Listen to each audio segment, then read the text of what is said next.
We started our expedition in Our Lady of Guadalupe Basilica. That's the Volcano Iztaccihuatl, and we visit a local church by the Volcano of Iztaccihuatl. Well, the idea was to go and do this trip because my niece, um, Sofia, asked me to celebrate her Quinceanera at the top, at the summit of this volcano. When you are at the local town, you see the poverty of a lot of our brothers and sisters.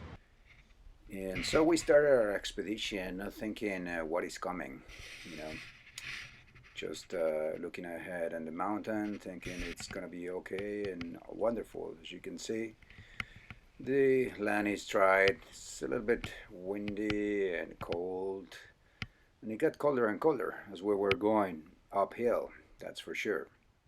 So that's Popocatépetl in the back, volcano that is active and is not allowed to climb. Took rest every once in a while as we were going up the mountain, and it was all dried. Here we are at the shelter at 15,200 feet. And so, as I said, we didn't expect what was coming next day, and you would see what happened next day. That's exactly what happened. It was a big blizzard. Temperature dropped to 10 degrees Fahrenheit, and it was covered with snow. At the end, it was about a foot of snow, and so we couldn't really summit the mountain. We decided to go back in that kind of weather. Was kind of crazy, and very steep slopes and cliffs, and we have to walk in the very edge, as you can see here. And everybody paying attention to their next step. And so we started coming down.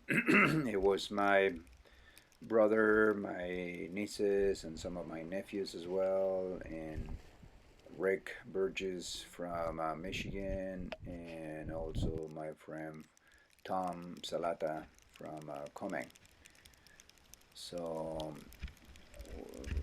we're coming down the mountain, sliding down and falling, and just a little bit nervous, making sure we don't get lost. It's all white, you can see really very well out there, so that was the hardest thing. And when we were going down, it kept snowing and snowing and snowing. So right here, for example, everybody was in total silence. I don't remember hearing any single word. Everybody was very kind of nervous, paying attention, because at our right side we had a big cliff. So, needless to say, we needed to pay full attention to what we were doing. And so, well, the kids are having a blast. They have never seen snow, some of them, and they're just thinking, enjoying the snow and having a good time. So, but for myself and my brother, we're just thinking, well, hopefully we don't get lost. We get back in time and we got back to our cars. And so here we are, everybody enjoying snow. And wow, even throwing balls at me. That's Sofia, that's my sister. That's Thomas, after the climb. We're walking to the parking lot where we left the cars. The cars were very high up, almost 13,000 feet or so. So, yeah. Cara de monos.